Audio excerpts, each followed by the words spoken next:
जय सिया राम। एक अनोखी राम कथा।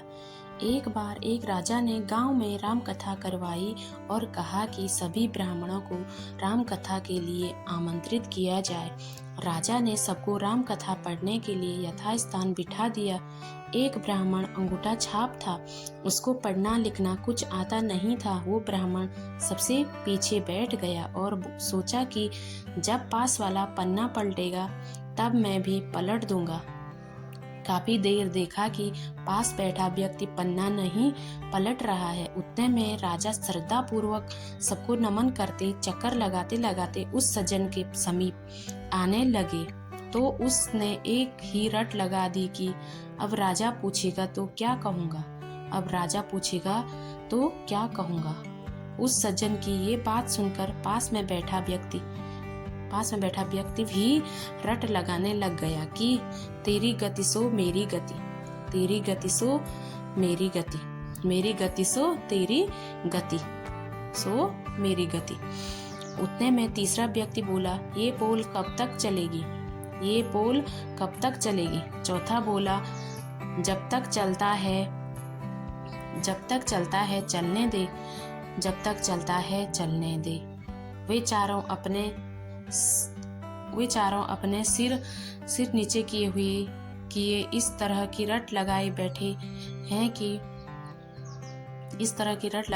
हैं कि जब राजा ने उन चारों के स्वर सुने, राजा ने पूछा कि ये सब क्या गा रहे हैं, ऐसे प्रसंग तो रामायण में हमने पहले कभी नहीं सुना। उतने में एक महात्मा उठे और बोले, महाराज, ये सब रामायण का ही प्रसंग बता रहे हैं। पहला व्यक्ति है, ये बहुत विद्वान है। ये बात सुमंत ने अयोध्या कांड में कही। राम लक्ष्मण सीता जी को वन में छोड़ घर लौटते हैं, तब ये बात सुमंत कहता है कि अब राजा पूछेंगे तो क्या कहूँगा, अब राजा पूछेंगे तो क्या कहूँगा। फिर पूछा कि ये दूसरा कहता है कि तेरी गति सो मेरी गति। महात्मा बोले, महाराज, ये तो इनसे भी ज्यादा विद्वान है। किष्किंधा कांड में जब हनुमान जी राम लक्ष्मण जी को अपने दोनों कंधे पर बिठाकर सुग्रीव के पास गए, तब ये बात राम जी ने कही थी कि सुग्रीव, तेरी गति सो मेरी गति। तेरी पत्नी को बाली ने रख लिया और मेरी पत्नी का रावण ने हरण कर लिया। राजा ने आदर से फिर पूछा कि महात्मा जी, ये तीसरा बोल रहा है कि ये पोल कब तक चलेगी। ये बात कभी किसी संत ने नहीं कही। बोले, महाराज, ये तो और भी ज्ञानी है।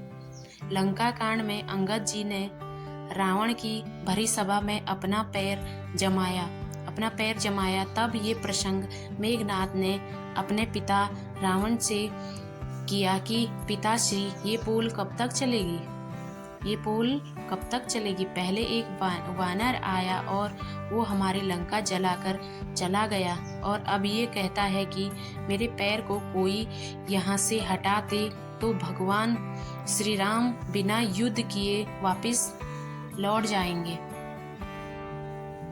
फिर राजा बोले कि ये चौथा बोल रहा है। वो बोले, महाराज, ये इतना बड़ा विद्वान है कि कोई इनकी बराबरी कर ही नहीं सकता। ये मंदोदरी की बात कर रहे हैं। मंदोदरी ने कई बार रावण से कहा कि स्वामी, आप जिद छोड़ सीता जी को आदर सहित राम जी को सौंप दीजिए, अन्यथा अनर्थ हो जाएगा। तब ये बात रावण ने मंदोदरी से कही कि जब तक चलता है चलने दे। मेरे तो दोनों हाथ में लड्डू हैं। अगर मैं राम के हाथों मारा गया तो मेरी मुक्ति हो जाएगी। इस अधम शरीर से भजन वजन तो कुछ होता नहीं, और मैं युद्ध जीत गया तो त्रिलोकी में भी मेरी जय जयकार हो जाएगी। राजा इन सब बातों से चकित रह गए। बोले कि आज हमें ऐसा अद्भुत प्रसंग सुनने को मिला कि आज तक हमने नहीं सुना। राजा इतने प्रसन्न हुए कि उस महात्मा से बोले कि आप कहे तो दान देने को राजी हूँ। उस महात्मा ने उन अनपढ़ अंगूठा छाप ब्राह्मण को अनेकों दान दक्षिणा दिलवा दी। यहाँ विशेष ध्यान दें, इन सब बातों का एक ही सार है कि कोई अज्ञानी, कोई नास्तिक, कोई कैसा भी क्यों न हो,